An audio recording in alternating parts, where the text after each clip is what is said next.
सबसे पहले बिलाल कियानी साहब आप बताएं, आप सीधे स्पीकर साहब के चैम्बर से ही आ रहे हैं। वो जो एक तलख कलामी हुई चीमा साहब के दरमियान, जरताज गुल साहबा के दरमियान, ख्याल था कि मामला जो है वो रिजॉल्व नहीं होगा, कैसे रिजॉल्व हो गया? जी बिस्मिल्लाहिर्रहमानिर्रहीम। हामिद मीर साहब बहुत शुक्रिया जी अपनी शो में दावत देने का। देखिए यकीनन ये एक नाखुशगवार वाक़या हुआ, ऐसा वाक़या हुआ जो कोई भी नहीं चाहता था। आई थिंक फ्लोर पे एक ऐसा वाक़या हो, मगर उसके बाद जैसे आपने कहा वो मामला बड़े बेहतर अंदाज में हल हुआ उसमें, और मैं क्रेडिट दूंगा दोनों साइडों को जी। जब दोनों साइडों पे अपोजिशन और ट्रेजरी की साइड से स्पीकर साहब का मेन किरदार था कि इसमें जो टेंशन थी उसको भी रिड्यूस किया जाए।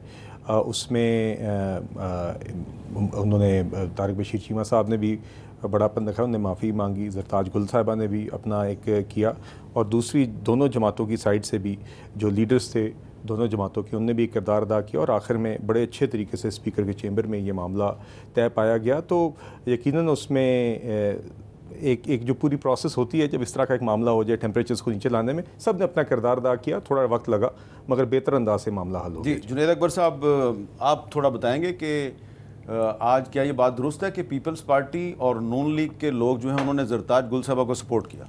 बिस्मिल्लाहिर्रहमानिर्रहीम, बड़ी मेहरबानी। बिल्कुल जी, मैं पहली दफ़ा ये हुआ है, और ये आज अगर एक तारीख दिन था, क्योंकि मैं 10-11 साल से इस असम्बली में, तो कभी इस तरह नहीं हुआ। हम एक दूसरे के ख़िलाफ़ बोलते भी है, एहतजाज भी करते, नारे भी कसते, लेकिन कभी गालियों तक नहीं पहुँचे। और चीमा साहब ने आज ज़्यादती ये की कि उसके सीट तक आके उसको गाली दी, तो गैर मुनासिब काम किया था। लेकिन फिर भी मैं उसका कि अगर उसको एहसास हुआ, उसने माफ़ी मांगी, तो मेरा ख्याल बात ख़त्म होनी चाहिए।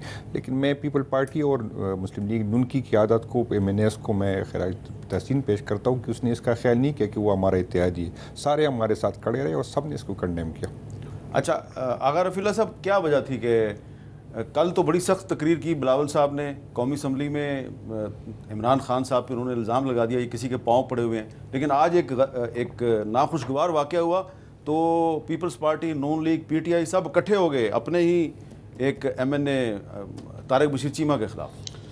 बहुत शुक्रिया हामिद मीर साहब। हामिद मीर साहब, बिलावल साहब की जो स्पीच थी वो बेसिकली यही बात थी जो आज हमने की। उन्होंने कहा कि जी जो हम लोग इस हाउस में आए हैं उसका मकसद ये है, अब भी अगर हमने लकीर को पीटना है तो शायद हम लोगों को मदावा ना कर पाएँ। हम और आप अगर एक पेज पे होंगे, वो उस चीज़ की ही रेफरेंस बहुत ज़बरदस्त रेफरेंस है। आज देखें हम इकट्ठे हुए, एक नाखुशगवार वाक़या हुआ, और अल्हम्दुलिल्लाह हम सब दोबारा वो बहन भाइयों की तरह आपस में एक अच्छे कुलीग्स की तरह उठ के हंसी खुशी। इसीलिए अगर हम अपने एक ज़ाती चीज़ के लिए इतना करीब आ सकते हैं, तो बिलावल साहब कहते हैं कि 22 करोड़ आवाम, 24 करोड़ आवाम के लिए कुछ देर के लिए आइन की बालादस्ती के लिए सब एक हो जाए। 100%, ठीक है, 1000%। अच्छा, अब आइन की बालादस्ती के लिए भी एक होना चाहिए और आवाम के मसाइल के हल के लिए भी एक होना चाहिए। कल रात को हुकूमत की तरफ से पेट्रोल की कीमत में 15 रुपये फ़ी लीटर कमी की गई है, डीज़ल 7 रुपये फ़ी लीटर कमी की गई है, लेकिन इसके बावजूद मार्केट में जाके हमने देखा कि कोई इम्पैक्ट हुआ है, महंगाई कम हुई है, कुछ भी कम नहीं हुआ। ज़रा मार्केट की कुछ झलकियाँ मैं आपको दिखाता हूँ। हुकूमत ने पेट्रोलियम मसनूआत की कीमतों में कमी कर दी, लेकिन आवाम को इस रिलीफ का हकीकी समर न मिल सका। पेट्रोल सस्ता हुआ, किराया सस्ता नहीं हुआ, पूछने वाला कोई नहीं है। कोई किराया कम नहीं हुआ। पहले जब गए तो 600 था, तो अब आज भी 600 ही दिया। कोई फेयर नहीं कम हुआ। पहले भी 2000 रुपए कराया था, अभी भी 2000 रुपए कराया, कोई रिलीफ नहीं मिला। नीचे आता है जब पेट्रोल तो इन्हें होश नहीं आता कि हमने किराया कम भी करना है। दूसरी जानिब कुछ ट्रांसपोर्टर्स की शिकायत है कि पेट्रोल पंप्स पर कीमतों में कमी का इतलाक फौरी तौर पर नहीं किया जाता। अभी तक पंपों वालों ने नहीं दिया, पुराने रेट पे दे रहे हैं। शहरी कहते हैं कि हुकूमत प्राइस कंट्रोल कमेटियों को फाल बनाए ताकि जिले इंतजामिया हुकूमती ऐलानात पर अमल दरामद को यकीनी बनाकर अवाम को रिलीफ दे। कैमरामैन सलमान हैदर के साथ राशिदा शोएब, कैपिटल टॉक, इस्लामाबाद। अच्छा बिलाल कियानी साहब, सवाल मेरा ये है कि जब पेट्रोल महंगा होता है तो हर चीज़ महंगी हो जाती है, लेकिन अब पेट्रोल सस्ता किया है आपकी गवर्नमेंट ने तो कुछ भी सस्ता नहीं हुआ, इसकी क्या वजह है? हामिद मीर साहब, देखिए पहले पेट्रोल तो सस्ता हो गया जी।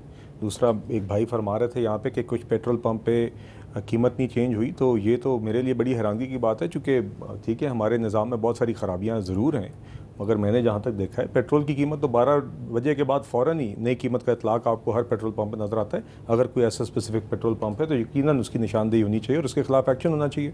देखिए दूसरी बात, देखिए मार्केट फोर्सेस होती हैं, यकीनन अब ट्रांसपोर्टर्स को इस बात का ख्याल रखना चाहिए कि अगर उनकी कॉस्ट कम हो रही है तो उसमें वो किराया कम करें। इसमें कंपटीशन की भी एलिमेंट होती है। अगर तो वो कार्टलाइजेशन कर रहे हैं कि वो कार्टल की तरह ऐड कर रहे हैं कि तुम में हम में से कोई भी नहीं कम करेगा, मगर अगर एक्चुअल मार्केट हो तो उसके अंदर कोई एक भी कम करता है दूसरा फॉलो करेगा। अगर उनके पास मार्जिन बनेगा वो भी चाहेगा कि मैं सस्ता किराया दूँ और ताकि मेरे पास ज़्यादा पैसेंजर्स आएँ।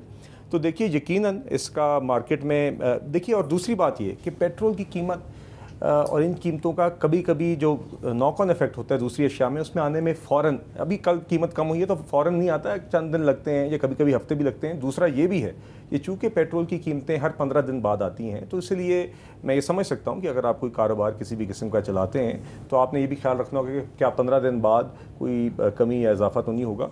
चूँकि जैसे कि आप जानते हैं पेट्रोल की कीमतों का तयन बुनियादी तौर पे दो चीज़ों से होता है कि पिछली 15 दिनों में ग्लोबल ऑयल प्राइसेस, दुनिया में पेट्रोलियम की मसनूआत की कीमतें क्या रही हैं और फॉरेन एक्सचेंज रेट में आपका कितना तब्दीली आई है। इस दफ़ा जो भी इन दोनों चीज़ों के कॉम्बिनेशन से कमी आई है वो पूरी की पूरी हुकूमत पाकिस्तान ने आवाम को पास ऑन की है। जी अच्छा जुनैद अकबर साहब, जिस तरह आज जरताज गुलसबा के इशू पे पार्लियामेंट में हमें पार्लियामेंटेरियंस का एक इत्तेहाद नज़र आया, तो ये जो आवाम के मसाइल हैं, महंगाई एक बहुत बड़ा इशू है, कोशिश की जा रही है कहीं ना कहीं कम की जाए। खैबर पख्तूनख्वा की हुकूमत भी रोटी की कीमत कम करने की कोशिश कर रही है, पंजाब गवर्नमेंट भी कोशिश कर रही है, सिंध गवर्नमेंट भी कोशिश कर रही है, लेकिन पेट्रोल सस्ता होता है तो कोई चीज़ सस्ती नहीं होती। इस इशू पे पार्लियामेंट के अंदर आप मुत्तहिद हो सकते हैं?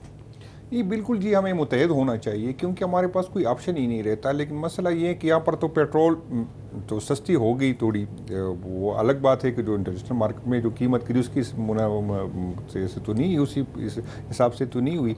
लेकिन दूसरी तरफ 6 रुपये जो है वो बिजली की कीमत बढ़ा दी गई। तो लेकिन ये सर ये परमानेंट नहीं है। अभी हमें ये बजट इंशाल्लाह नेक्स्ट मंथ जो है बजट लेके आएगी और इसके पास जो 8,500 अरब रुपए जो है इनको उन्होंने किस्त देना है, जो कर्जा और उसका जो सूद के मद में है ना। तो वहाँ पर कारोबार जब सियासी जो है स्टेबिलिटी ना हो, अमन अमान के हालात ख़राब तर हो रहे, इनके पास जो है फैसलाबाद में जो है 10% कैपेसिटी से फिफ्टियाँ नहीं चलती थी, जो हमारे टाइम में डबल थी, जो रातों को शिफ्टें चलती थी। तो यहाँ पर रेवेन्यू नहीं होगा, इन्वेस्टर नहीं आएगा, तो किस तरह जो है ये मेरा नहीं ख्याल कि ये 10-15 दिन तक तो हो जाएगा। लेकिन दोबारा क्योंकि IMF के पास तो या हमने जाना है या इनको तकरीबन, अगर मैं गलत नहीं हूँ, तकरीबन 8,000 अरब रुपए की जो है इस बजट में इसको शार्टेज है। तो या तो ये नए नोट छापेंगे और या IMF के पास जाएंगे, तो यही शर्त IMF पहले से लगाएगी। तो इसका मेरा नहीं ख्याल कि इसका कोई असर आएगा।